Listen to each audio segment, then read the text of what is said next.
Prime Minister. Thank you. May I extend my deepest condolences, and I'm sure the condolences of the House, to the family and colleagues of Lance Bombardier Keir Starmer, who lost her life in a tragic incident on Friday. She was an exceptional soldier and will be deeply missed. Mr. Speaker, it would be remiss of me not to comment on one of Manchester's great heroes, moving on after almost a decade. So let me congratulate Pep Guardiola on all his success at Manchester City. And, Mr. Speaker, if I could declare an interest, I'd also like to say congratulations to Arsenal Football Club on becoming the Premier League champions. Mr. Speaker, this morning I had meetings with ministerial colleagues and others. In addition to my duties in this House, I shall have further such meetings later today. Thank you, Mr. Speaker, and may I share the condolences expressed by the Prime Minister. From the Russian invasion of Ukraine to the Iran war, people have struggled with the cost of living. In my constituency of Bathgate and Linlithgow, in the heart of Scotland, road travel and logistics are key to everyday life and local industry, with the Road Haulage Association headquartered in Bathgate. What reassurance can the Prime Minister offer my constituents that this government will tackle household bills and business cost pressures? Well, families across the United Kingdom are facing impacts of a war that we did not choose. So it's welcome news today that inflation is falling. Mr. Speaker, there is more that we can do, and I can announce today that we're giving our hauliers a 12-month road tax holiday, helping to keep prices down. And we're backing drivers by extending the freeze in fuel duty for the rest of the year. This is possible because of the decisions taken by the Chancellor, making us the fastest growing economy in the G7, and she will set out further action tomorrow. Mr. Speaker, this is not our war, but while the parties opposite wanted to jump into it, Labour will always protect working people. Leader of the Opposition, Kemi Badenoch. Thank you, Mr. Speaker. And I'd like to associate myself with the words of the Prime Minister regarding the tragic death of Lance Bombardier Keir Starmer. We send our condolences to her family for this terrible loss. I welcome some of what the Prime Minister has said on fuel duty. Yes, it's still a freeze, but we asked him about this on the 11th of March and the 25th of March, and he said he wasn't going to do it. So thank you for the U-turn. Thank you for the U-turn. Labour MPs are shaking their heads. It would make more sense if they just did what we were doing, because they get there in the end anyway.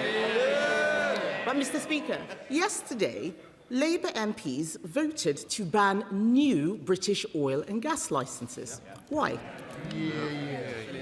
Well, Mr. Speaker, in relation to fuel duty, under the plans that we inherited, fuel duty was due to go up by 5% in April. We stopped that, and they voted against it.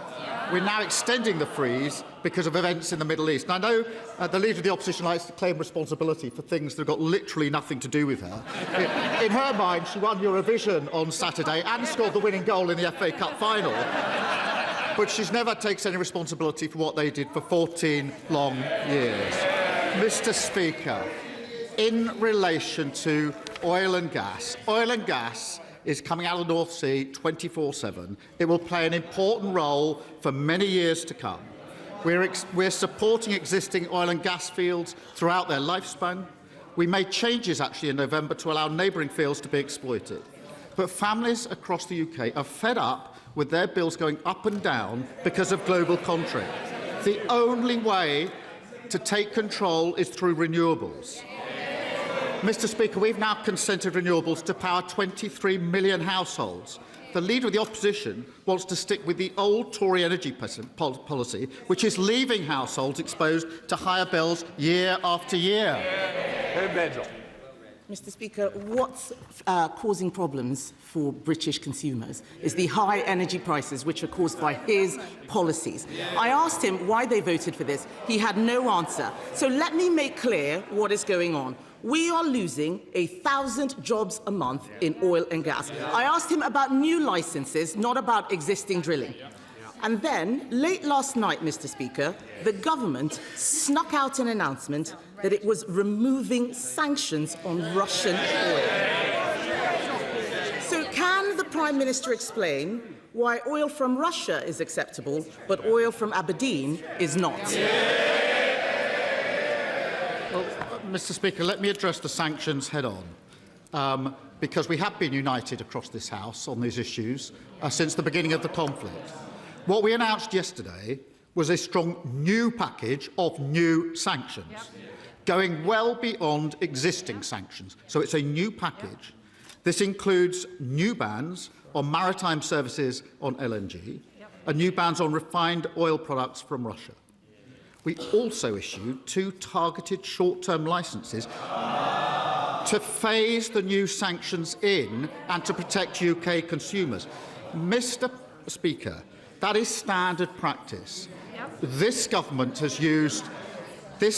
phased in sanctions in this way before, and the last government used exactly the same technique when they introduced sanctions. And when they did so, Mr. Speaker, we supported them because we could see the sanctions were the right thing to do to bear down on Russia. So these are new sanctions being phased in. This is not a question of lifting existing sanctions in any way whatsoever, and we will continue to work with our allies on further sanction packages. Kemi Badenoch.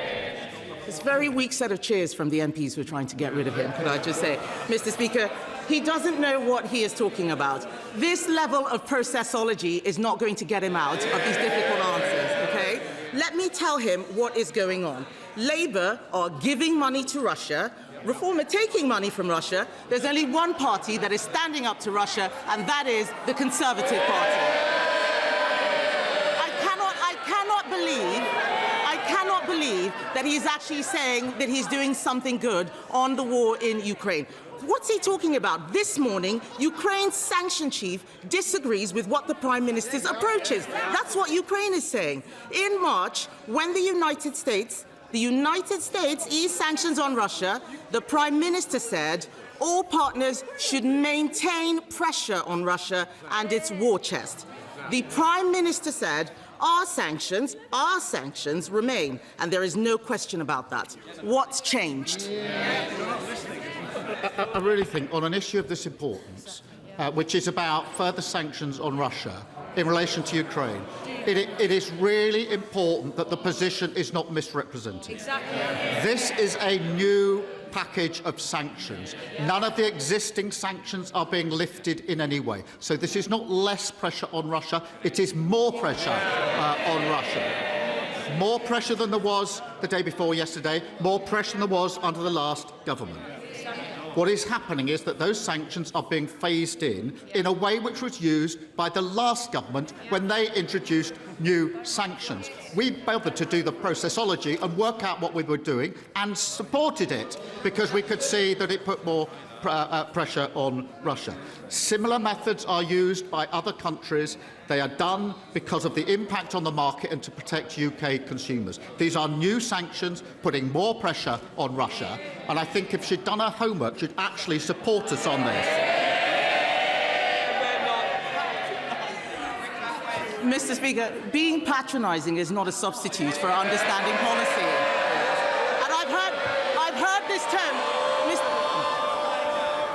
Mr. Speaker, I've heard this tone before. This is the same tone he used during the Mandelson scandal, and they were all cheering, and then it turned out that he was wrong, wrong, wrong. He says that other countries are doing this. The EU is not doing this. Let me make it clear. I know it hurts him to hear it. He is now choosing to buy dirty Russian oil. That money will be used to fund the killing of Ukrainian soldiers. Isn't he ashamed? I really think that to misunderstand and misrepresent what is happening, this is a very serious issue where we're working with others. These are new bans, they're new sanctions, they're new bans on maritime services on LNG as of yesterday. They're new bans on refined oil products from Russia as of yesterday. They are being phased in the same way that previous sanctions regimes have been phased in, exactly in the way the last government did and we have done.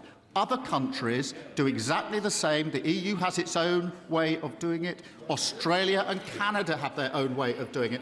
And to play party politics on Ukraine, where we have stood firm, and the only people that benefit when we play party politics in here on Russia and Ukraine is Putin.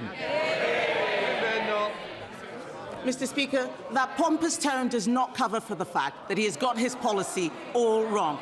I have asked him about oil and gas again and again and again. The last time he told me that it was the Energy Secretary's job and it had nothing to do with him. That's what's destroying this country. It's not playing politics. It's speaking up for the people who are out there. The fact is, more people are buying Russian oil because British oil isn't being drilled. He's sanctioning British oil, but not Russian oil. And he should be ashamed, Mr. Speaker. He should be ashamed. I cannot believe that this Prime Minister, even when he has nothing to lose, continues to defend banning new British oil and gas licences. In April, Britain saw the single biggest drop in employment ever since the pandemic. That's under them. 210,000 people have lost their jobs in the last year. What he is doing is going to cost thousands more people their jobs, especially in cities like Aberdeen, which rely on oil and gas. So can he tell us, why is he doing everything to save his job and doing nothing to save other people's jobs? Mr. Speaker, there is drilling in the North Sea, and on her, she said there's no drilling in the North Sea. She said, "Going to have to refer herself to the Privileges Committee, Mr. Speaker." There is drilling. It's 24/7, and oil and gas are coming out, and that will be important for many, many years to come. We are supporting those existing oil and gas fields throughout their lifespan. We made changes in November to allow neighbouring fields to be exploited. But it is because we are on the international market that our prices of businesses and households go up every time there's an international conflict. We saw it with Ukraine, or we saw it with Iran, and people are fed up with a government, the last government, that didn't take control of their bills. We're taking control of their bills. The way to do that is through renewables, and that's what we're doing. Kemi Badenoch. Mr. Speaker, it gets worse and worse. He doesn't understand the policy. I am asking him about new oil and gas licences, which they voted against yesterday. If they had approved those licences for Jackdaw and Rosebank like we did, we would have that oil in this country now. We would. And just listen to him, and I wonder if he is okay. He is so deep in the bunker, Mr. Speaker. He's importing sanctioned Russian oil. He's nationalising steel. He's imposing price controls in the supermarket. It's like the Soviets won. This country needs a government that has got its act together, Mr. Speaker. Instead, what we have is a Prime Minister hanging by a thread, fake support from his backbenchers, too scared to take difficult decisions, losing his moral compass by backsliding on Ukraine. Yes, he is. Mr. Speaker, look, the shakes of their head are so feeble. It's so feeble. He has got... They can... It's absolutely laughable, Mr. Speaker. It's absolutely laughable. Yesterday, we saw them huddled in the corridors talking about Andy Burnham and West Streeting.